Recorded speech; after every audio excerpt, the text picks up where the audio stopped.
Bonjour et bienvenue dans le podcast Naissance souveraine qui se veut une transformation du podcast Moment Zen sur le chemin de la naissance. Femmes, nous sommes à l'ère de la souveraineté. Il est maintenant temps de reprendre en main le processus de naissance, temps de reconnecter avec notre potentiel et notre pouvoir de choisir. Nos bébés n'attendent que ça pour devenir souverains à leur tour.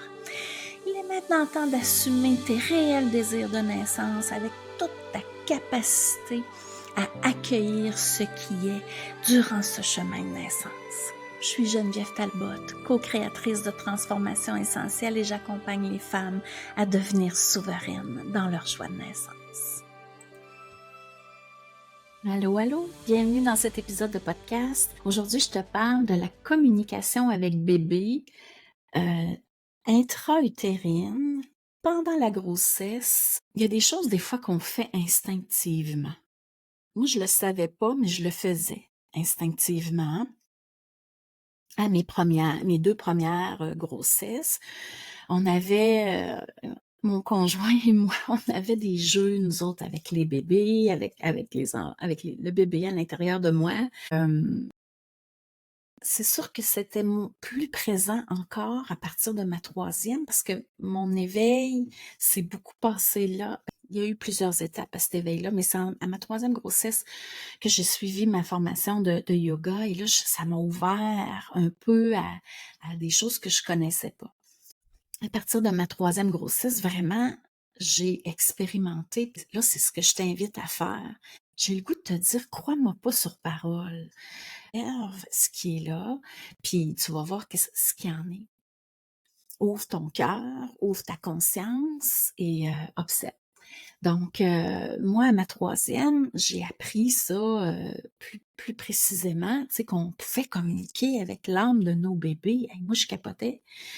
Tu sais, ma 3e, elle est encore très, très intense. Tu sais, je sais exactement le moment où elle a choisi notre famille, où elle a choisi de venir s'incarner dans notre famille. Je sais exactement le moment où elle a été conçue. Elle était extrêmement forte, extrêmement vibrante. Cet enfant-là, j'ai communiqué avec elle. Écoute, je la regarde aujourd'hui et je vois son visage encore. Quand je ferme mes yeux, là, je les vois, ses yeux, son petit visage. Et c'est ma fille que je vois encore aujourd'hui. Toutes sortes d'affaires. Moi, je lui demandais, c'est quoi ton nom? Elle m'a répondu. Puis aujourd'hui, elle est obstinée qu'elle aime pas son nom, mais c'est elle qui l'a choisi littéralement. Toutes sortes de choses, tu sais, comment ça va, tu sais, le soir en me couchant, tu sais, je reprenais contact avec elle. J'avais des conversations, puis là, mais ce qui est difficile les premières fois, c'est que là, tu te dis: «Hey, c'est-tu dans ma tête, cette affaire-là, ou c'est réel?» C'est pas toujours clair. Fait que c'est pour ça qu'il faut expérimenter, puis il faut observer, puis après ça, ben, on va prendre du recul. Puis tu sais, là, aujourd'hui, avec le recul, je peux dire que, hey, c'était vraiment elle, là, qui me parlait, là, parce que maintenant, elle a 20 ans, là, ben, elle est plus, presque. C'est ça, donc prendre le temps, de leur parler, de ressentir leur énergie.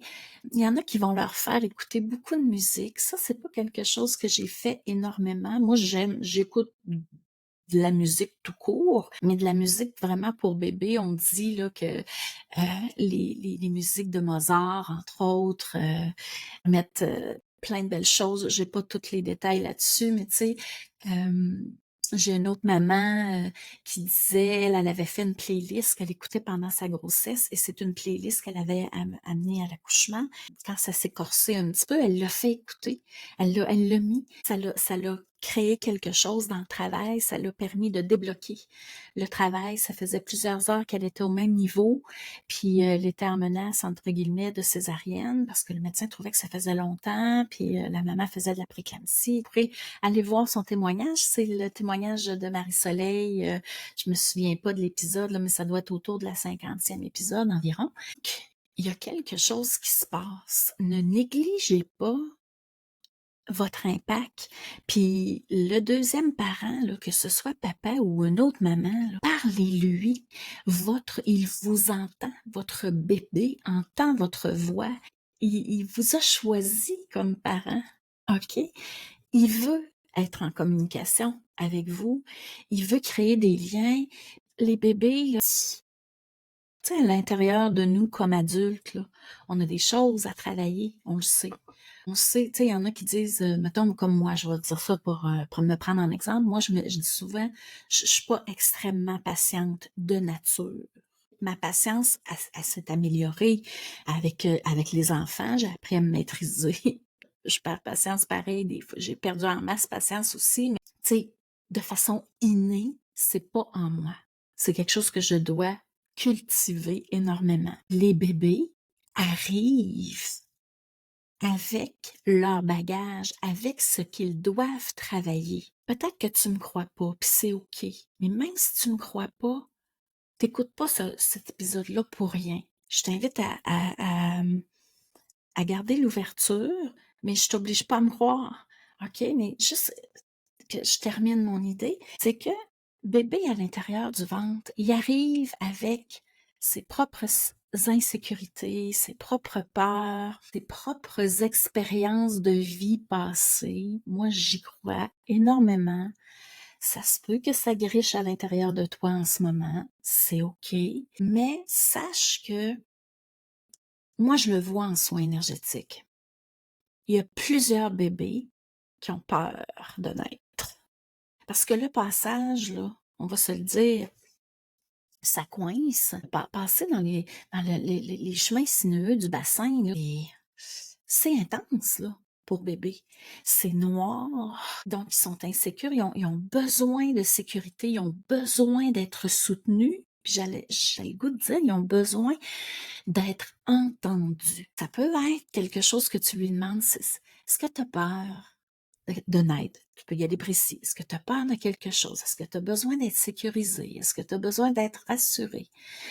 Ça peut avoir l'air bizarre. Et ils peuvent vous donner des instructions tellement claires, là, OK? Tellement claires que c'est troublant parfois.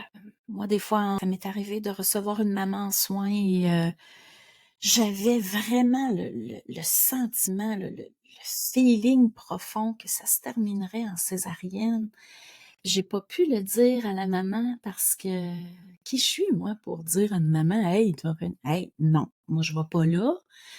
Mais j'ai vraiment essayé de voir avec le bébé, comment on peut mettre de la lumière, tu sais, il avait peur, comment on peut mettre de la lumière dans le bassin, dans le passage, pour pour le rassurer, l'inviter à descendre et tout. Puis je sais pas concrètement ce qu'il y avait, mais il y avait vraiment il y a, c'était une expérience qu'il devait vivre, je pense, de ne pas passer par le corridor naturel, mais plutôt par une césarienne. C'est sûr que je peux pas avoir de preuves, vraiment. Ça s'explique difficilement parce que c'est vraiment un feeling, mais c'était tellement fort.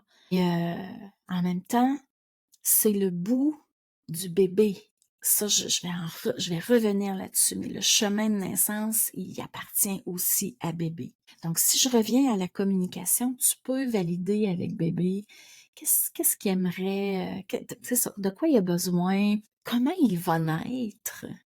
C'est vraiment intéressant. Moi, les 2 derniers, je leur ai demandé et c'est arrivé exactement comme l'image que j'avais reçue, puis je vais plus que ça. Ma troisième, à partir de ma troisième, je voulais essayer ça, moi, le 4 pattes. Mais la vie étant ce qu'elle est, ma troisième, j'ai accouché sur le dos. Mais c'est ce que j'avais vu, puis je voulais pas. C'est l'image que j'avais vue. Elle le savait, que je serais en position allongée sur le dos et qu'elle sortirait comme ça. J'ai l'image très claire qu'elle m'avait envoyée, mais moi, j'ai résisté. Moi, il n'y a aucune considération. Non, non, non, non, non. Hey, il y a tellement d'autres choses que je peux faire. J'accoucherai pas sur le dos, certain. Puis c'est ce qui est arrivé. Quand même. Après, quand tu regardes ça, tu te dis, OK, elle était bien au courant, finalement. Puis mon dernier, c'est la même chose. J'étais comme moi dans la résistance. J'ai accouché sur le côté. Et mon dernier, ce qu'il porte, c'est protéger. Protéger les siens. Sécuriser les siens. Tu sais, c'est un genre, il stoulera pas sa sœur, là, si elle a dit quelque chose. Ou il va vraiment être, c'est vraiment un chevalier protecteur. quand j'étais enceinte, surtout en fin de grossesse, puis je lui demandais, tu sais, les les dernières semaines, les dernières heures avant l'accouchement, j'étais un peu stressée parce que, comme je dis, je suis toujours déclenchée et je lui ai vraiment demandé, comment tu vas naître? Ça va-tu bien se passer? La seule réponse que j'avais, là, c'était, aie confiance. C'était juste, puis c'était toujours ici autour de mon oreille droite, une petite voix là, toute douce, aie confiance. Ben, je te dis que quand tu es sur les nerfs un peu, puis que tu te fais dire ça, t'entends cette voix-là, tu te dis, je rêve de ça, moi, là, ou si c'est la réalité. Et ben, il y a 16 ans aujourd'hui, puis il est encore comme ça. Il est encore comme ça. Fais-moi confiance, maman. Ça va bien aller.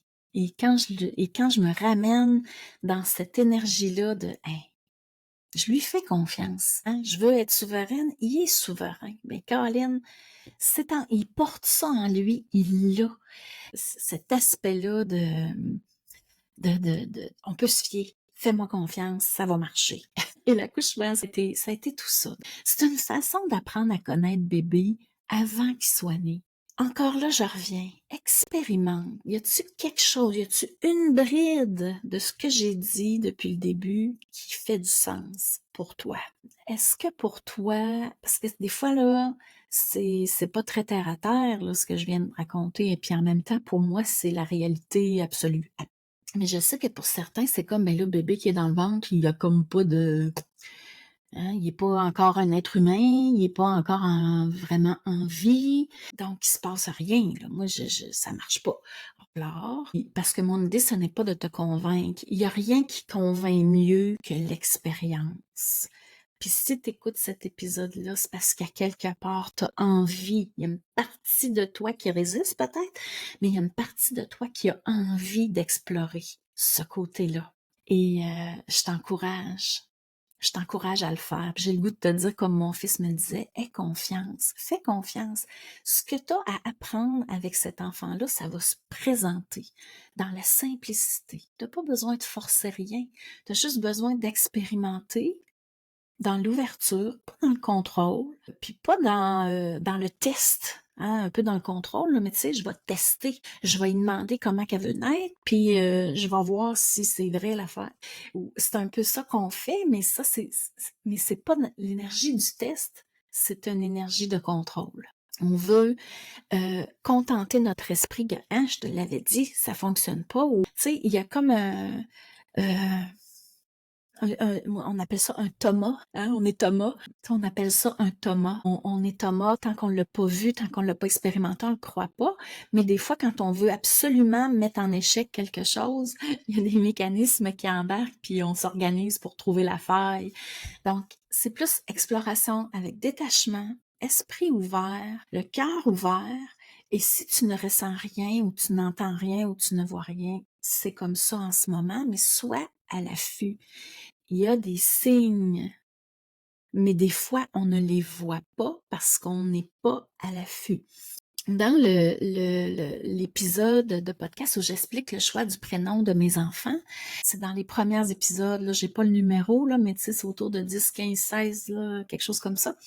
Tu sais, je le savais pas à ce moment-là, mais j'étais enceinte de de notre premier enfant. On s'en va magasiner. Et là, il y avait, écoute, une petite robe dans une boutique spécialisée. Tu passes dans le corridor, mais tu vois la petite robe au fond. Puis nous autres, on achète des affaires dans les friperies. J'étais enceinte, puis beaucoup d'affaires usagées. Tu sais, c'était comme ça, puis on était bien dans ça. Mais hey, je dis à mon chum, faut que j'aille voir la petite robe. Elle est trop cute. Elle était mini, le genre pour un bébé naissant ou de jusqu'à 3 mois. Là. Et sur la petite robe, il y avait une épinglette en cœur et c'était marqué Gabrielle. Et là, on a fait toutes les deux. Mon chum et moi, on a fondu comme du beurre au soleil. C'est comme, hein, c'est exactement ça. Mais moi, j'ai pas compris. Sur le coup, j'ai pas compris, mais ça s'est décidé à ce moment-là que si c'était une fille, elle s'appellerait Gabrielle.